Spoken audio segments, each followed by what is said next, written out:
The Canada goose, not the Canadian goose, is a very large bird popular around here. Now this is not a quick, simple project. This is something that's going to take a very long time to build. The goal here was realism. So follow me through this as we create a very detailed, very life-sized Canada goose. Now through most of this video, we're shooting over my shoulder so that you see exactly what I see. The first bubbles that we're making in the wing are going to be the length of the spread from my pinky, the tip of my pinky to the tip of my thumb. We're using 2 balloons here and creating a very basic flat weave. If you're already familiar with a flat weave, there's only one variation that we're doing here.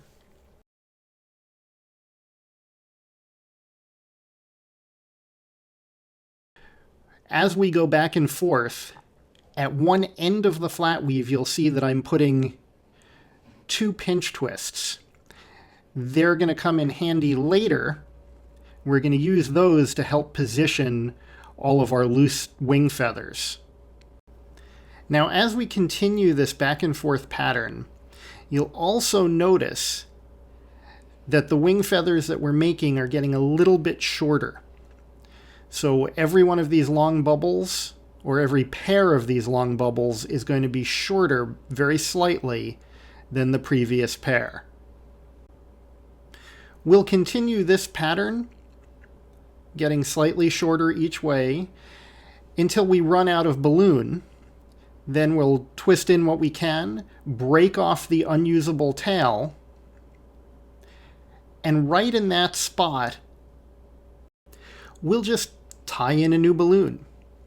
We'll continue this pattern until our wing section is 6 bubbles long. There's going to be a 7th bubble in this section, but you see that's a little different. That 7th bubble is a little shorter than the rest. So we'll do that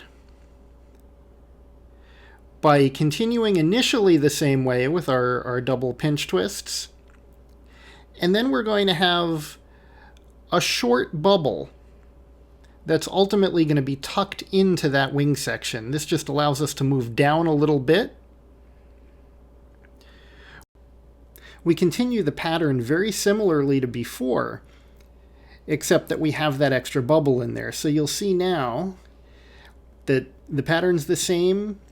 We come back up. We're going to continue that weave eventually with the smaller size bubbles, but we're going to tuck in that length that we put in there so that now we've kind of taken a little jump because the wing changes shape and we want to make sure that we match the wing of the goose.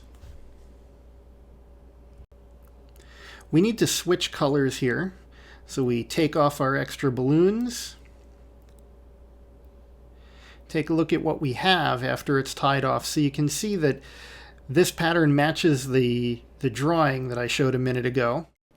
We're going to switch colors now to the chocolate brown. So just add them in where we took off the mocha.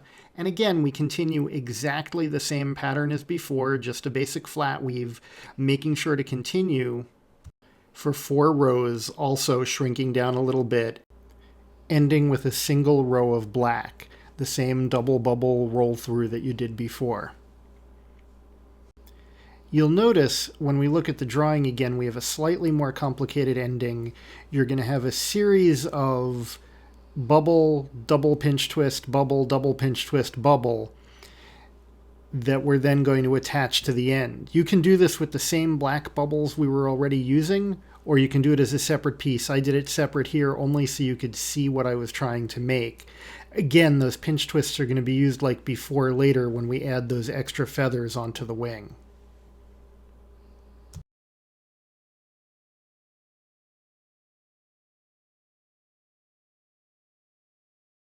At this point, we start adding on those extra balloons for loose feathers.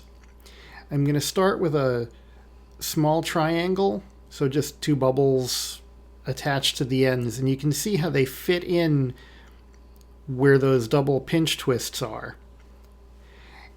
And I'm leaving this last one on with that little triangle sticking out with the long end of the 260 sticking out because we're going to use that to attach it to the bird body when we get there.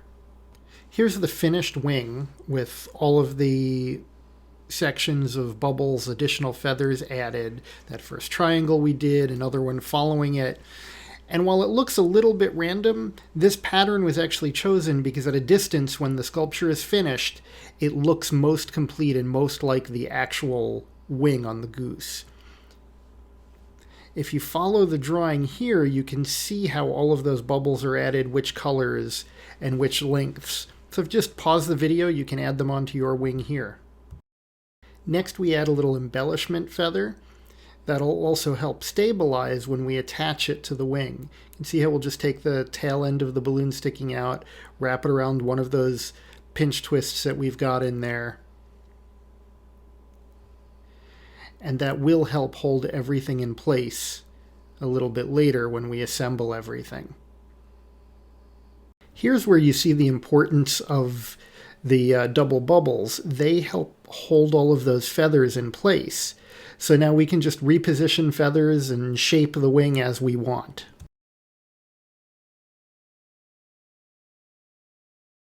We use two balloons for the body, a white 16-inch round and a gray 646. We want the 646 to be the same length as the round, so we tie a knot in it and cut off the tail that we're not going to use. That knot is actually important. We will be using the knot from inside the balloon. The body of the goose is mostly white, but it has sort of a dark, dirtyish color, so the gray inside it will darken it a little bit. But really what we're trying to do is get that white balloon to inflate more like the shape of the goose.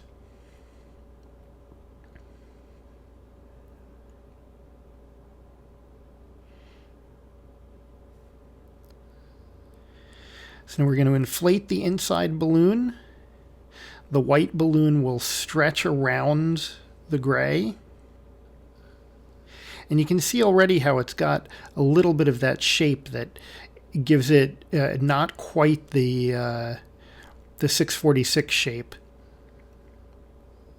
And we're going to puff a little bit more air into that white balloon after we've tied the gray one to get it to puff out just a little bit. And tie the white balloon any way you can. I find it easiest to tie the gray balloon around the nozzle of the white one rather than trying to tie both of them together. Now with a mostly inflated Mocha 260, we're going to put 3 pinch twists right at the very end of the balloon.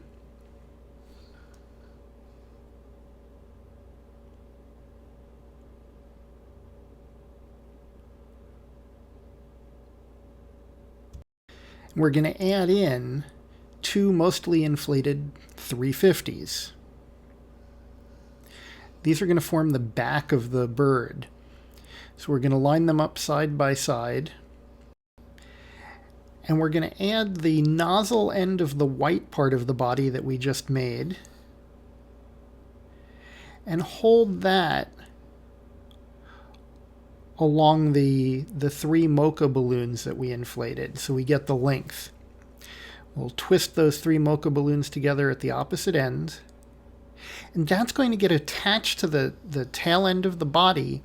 What we're going to do is we're going to find the knot from the back end of the gray 646, and we're going to use that as a reason to twist into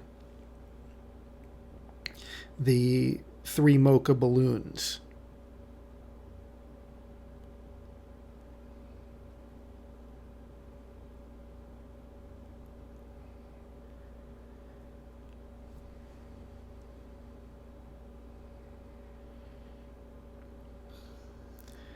We can take off the remaining ends of those Mocha balloons. That's not needed. But we will use a pinch twist at the end, again as a stabilizer when we add tail feathers. The tail feathers are just made with a black 260 and 3 fold twists.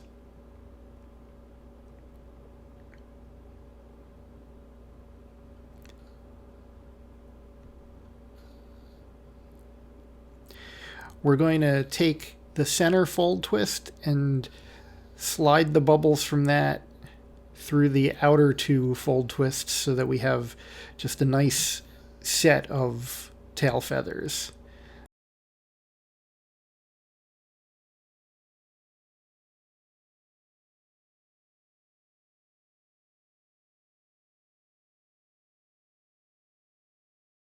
Inflate a black 260 with a very loose knot.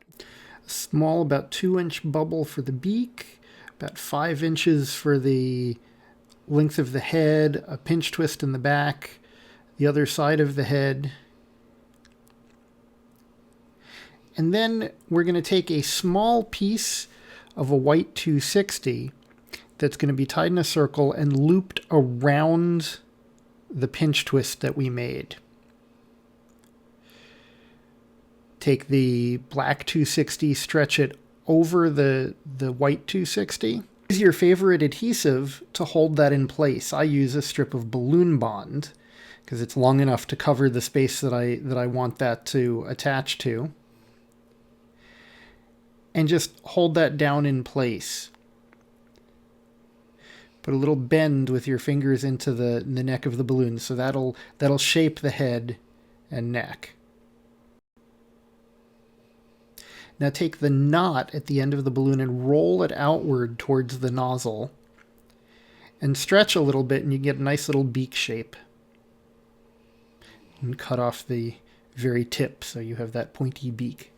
Attaching the neck once again is as simple as just wrapping the end of a 260 nozzle or tail of the balloon into the pinch twists that you have and use those pinch twists to position the head where you want. Now we're making a bird in flight, so the head pretty much goes straight out from the body. I'm going to add a couple of twists in the 350s just for shoulders where I'm going to attach the wings. The long Mocha 260s from the back of the wing get slid through between the main part of the body and the Mocha back. The nozzle end of the front part of the wing gets attached to the 350. Obviously, you can always add more pinch twists to stabilize things as before. And both wings get done the same way. Now we have those long 260s there. Just twist them together, attach them to each other however you see fit. And there you have a finished Canada goose in flight.